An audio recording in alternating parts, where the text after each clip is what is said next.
menawi boten klentu wonten dayuh saking negari Ngastina menika ingkang dadosaken Gigrik manahipun ingkang pun putra inggih ingkang pun putra ponakan Dika inggih liripun kados pundi kepiye Kakang lah kok gigrik atimu ora kaya adat sabene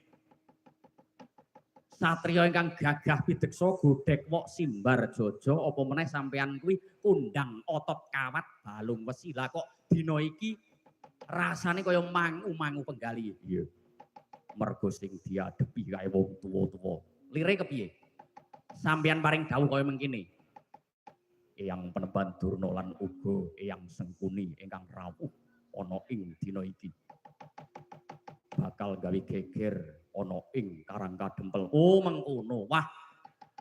Ya nek iki ngene wae dhewe ana tetembungane kepiye Dimas? Awak dhewe kuwi sedumuk bathuk senyari bumi. Ndek wingi Kanjeng Wandawati kae rawuh ana ing negara Ngastina. Lah ya sampeyan to mak cilik sing nderekke. Nggih, Ger. Piye pambagya panakramane wong-wong Ngastina? Waduh.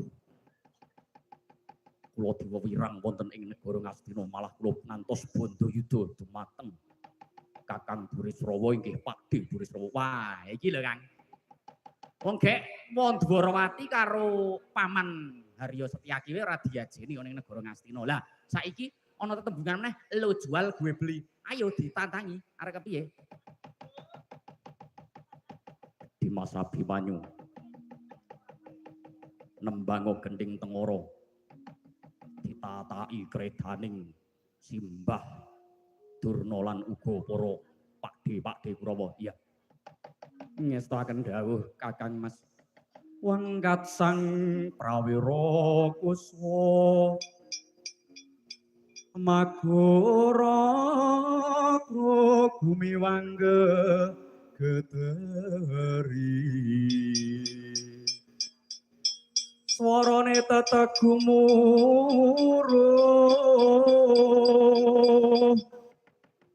wara pangringku rangga bende beri munyo sauran mangungkung pracinyo mangkating prang gambira tiasingah jure